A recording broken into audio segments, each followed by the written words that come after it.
एक बार की बात है, चंदनपुर गांव में एक गरीब ब्राह्मण बूढ़ी रहती थी।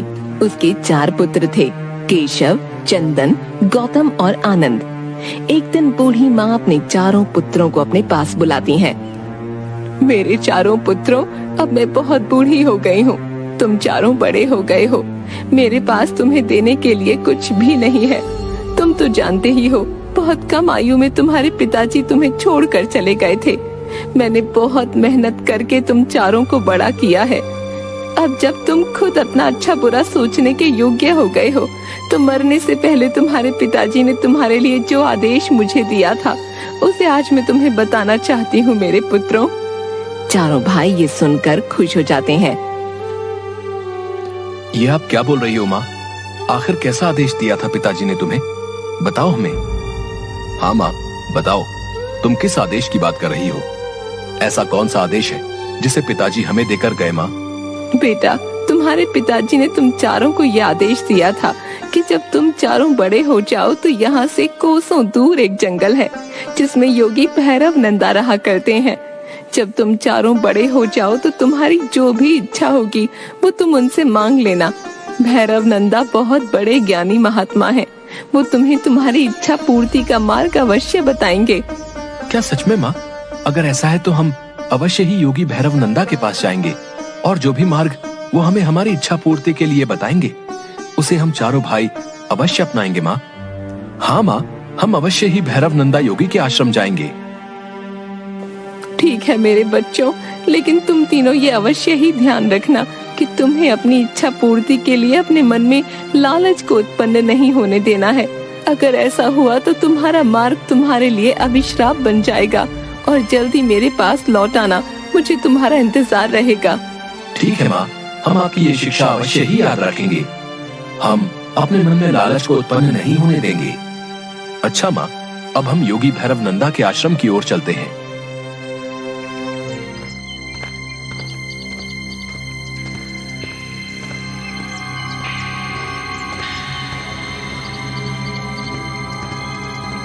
भाइयों, क्या सच में गुरुजी के पास दिव्य शक्तियां हैं या बस सब बातें हवा में ही हैं? आनंद, ऐसी बातें नहीं करते। गुरुजी तपस्वी हैं और वो हमारे पिताजी के भी गुरु थे।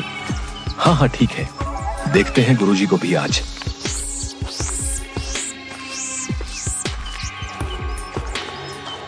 थोड़ी दूर चलने पर उन्हें भैरव नंदा का आश्रम दिखाई पड़ा।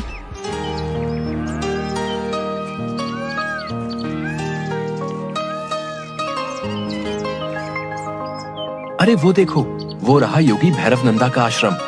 चलो उस ओर चलते हैं। तभी वो 4 आश्रम में जाते हैं। वहाँ उन्हें योगी भैरव नंदा ईश्वर के ध्यान में मग्न आश्रम के बाहर बैठे दिखते हैं।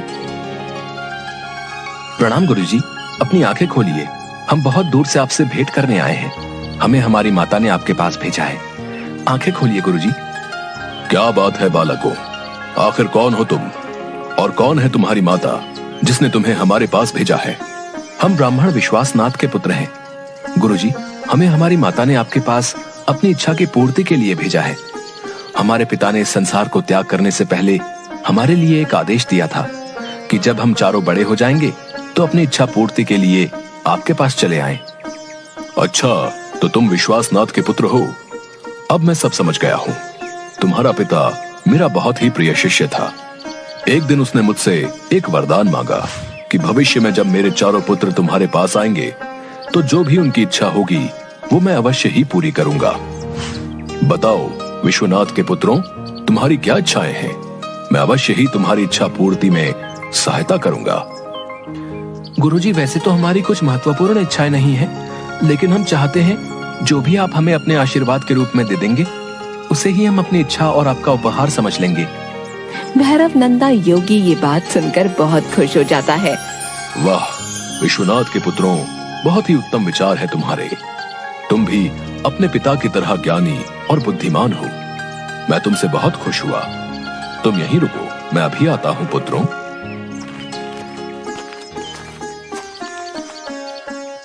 अरे अरे, ये क्या बोल दिया भैया ने? ये योगी भैरव नंदा योगी तो हमें बहुत कुछ दे सकता है, लेकिन लगता है भैया की बुद्धि पर तो पत्थर ही पड़ गए हैं। अब ना जाने ये योगी हमें क्या ही उपहार में देगा, और जो देगा वो हमारे काम का होगा भी या नहीं, भगवान जाने। मुझे मौका मिलता तो मैं इतना धन दौलत मांगता कि 7 पुश्तें आराम से खाती। हाँ। जिसके बाद भैरव नंदा अपने आश्रम की कुटिया में जाता है और 4 जमीन खोदने वाली कुदाल लेकर आता है और चारों को एक एक कुदाल दे देता है। ये देखकर चारों बहुत हैरान हो जाते हैं। गुरुजी, इस कुदाल का भला हम क्या करेंगे? क्या ये हमारे किसी कार्य में उपयोग में लाई जा सकती है गुरुजी? हाँ गुरुजी, भला ये कुदाल हमारे किस काम की? इस कुदाल का भला हम क्या करेंगे? ये कुदाल ही मेरा तुम्हारे लिए उपहार है पुत्रों। इसके द्वारा ही तुम्हें मेरे द्वारा दिए गए उपहार प्राप्त होंगे। तुम आगे जंगल में जाकर जिस भी स्थान में इस कुदाल को जिस भी जमीन पर चलाओगे वहीं तुम्हें तुम्हारा उपहार मिल जाएगा। लेकिन पुत्रों, ये ध्यान रखना, ज्यादा अधिक उपहार की अपेक्षा मत करना, वरना तुम्हारा सर्वनाश हो जाएगा। ठीक है गुरुजी, हम आपकी ये बात अवश्य ही ध्यान में रखेंगे। हम किसी भी लालचवश अधिक उपहार की अपेक्षा नहीं करेंगे। जिसके बाद वो चारों अपनी अपनी कुदाल लेकर जंगल की ओर निकल पड़ते हैं।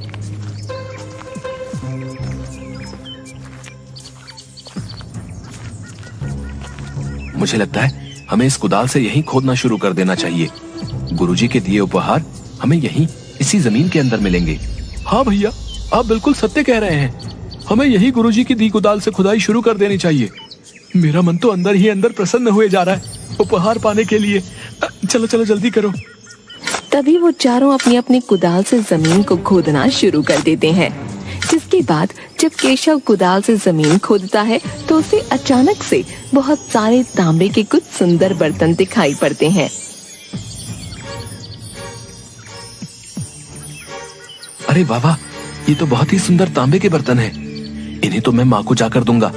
बेचारी मिट्टी के बर्तन में खाना बनाती है, जो कि अब पूरी तरह से टूट चुके हैं। मुझे मेरा उपहार मिल गया है। भाइयों देखो। हाँ केशव भैया, ये तांबे के बर्तन तो कितने सुंदर और चमकदार हैं। वाह वाह वाह वाह, बहुत सुंदर। वाकई तुम्हारा उपहार तो सुंदर है। अरे भला ये भी कोई उपहार हुआ? ये मामूली से तांबे के बर्तन है। तभी गौतम अपनी कुदाल से जमीन खोद ही रहा होता है कि उसे चमकता हुआ एक सोने का हार दिखता है। अरे ये देखिए भैया, देखिए देखिए, मुझे भी अपना उपहार मिल गया है। देखिए ये कितना सुंदर सोने का हार है। हाँ, मैं इसे माँ को दूंगा। माँ कितनी खुश हो जाएगी ना इस सुंदर हार को देखकर। अरे हाँ, ये तो सच में बहुत सुंदर हार है। हाँ, सच में माँ इसे देखकर बहुत खुश होगी। और चंदन अपनी कुदाल से जमीन खोदने लगता है कि तभी उसे एक पोटली दिखती है। अरे ये कैसी पोटली है? अरे भाइयों देखो देखो, मुझे अपना उपहार मिल गया है। ये देखिए, इस पोटली में कितने सारे सोने चांदी के सिक्के हैं। वाह वाह वाह वाह, इन सिक्कों की मदद से मैं माँ के लिए एक सुंदर सी पक्की ईंट वाली झोपड़ी बनाऊंगा। हाँ, जिसमें बरसात में पानी भी नहीं टपकेगा। हाँ, मुझे मेरा उपहार मिल गया। भगवान तेरा शुक्र है। अरे वाह चंदन, सच में ये तो बहुत सारे सोने चांदी के सिक्के हैं। इसमें जो तुम चाहते हो वो अवश्य ही हो जाएगा। हाँ, अरे इन तीनों को तो इतना कुछ मिल गया। न जाने उस योगी भैरव नंदा ने उपहार में मेरे लिए क्या सोचा होगा। काफी देर से कुदाल से ये जमीन खोद रहा हूँ, अभी तक तो कुछ भी हाथ नहीं लगा है।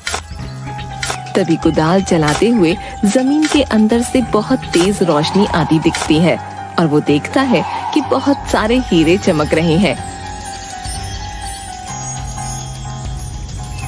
ये देखकर वो हैरान रह जाता है। अरे भाइयों ये देखो, मुझे भी मेरा उपहार मिल गया है। हाँ हाँ, देखो देखो, ये हीरे कितने चमकदार हैं। अरे वाह आनंद, सच में तुम्हारा उपहार तो हम तीनों में से सबसे उत्तम है और अनमोल है। माँ ये सब उपहार देखकर बहुत खुश हो जाएगी। हाँ, अच्छा चलो अब हमें घर चलना चाहिए। अरे नहीं नहीं भैया, मुझे अपनी इस कुदाल से जमीन खोदनी चाहिए। क्या पता इन हीरो से भी अधिक अनमोल वस्तु मुझे मिल जाए। नहीं नहीं, इन हीरो से मेरा क्या होगा, ये तो बहुत ही कम है। आप लोग जाएं, मैं और अधिक अनमोल वस्तु लेकर घर आ जाऊंगा। हाँ। आनंद की ये बात सुनकर तीनों भाई बहुत हैरान हो जाते हैं। अरे आनंद, ये तुम क्या बोल रहे हो? ये बिल्कुल भी उत्तम नहीं है। याद नहीं है गुरुजी ने क्या कहा था? हमें जो भी उपहार मिला है उसमें ही संतुष्ट होना चाहिए, अधिक की चाह नहीं करनी चाहिए। अगर हम में से कोई भी ऐसा करेगा तो परिणाम अच्छा नहीं होगा।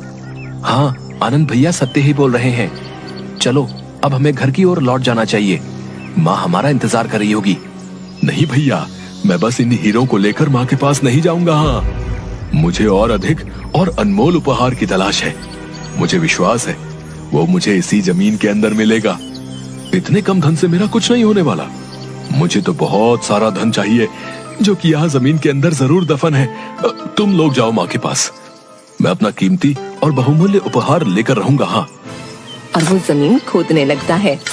काफी देर तक जमीन खोदने के बाद उसे जमीन में एक बहुत बड़ी सुरंग दिखाई देती है और अचानक से आनंद के हाथों से कुदाल छूटकर उस सुरंग में गिर जाती है, जिसकी वजह से आनंद का पैर फिसल जाता है और आनंद चिल्लाता हुआ उस सुरंग के अंदर गिर जाता है।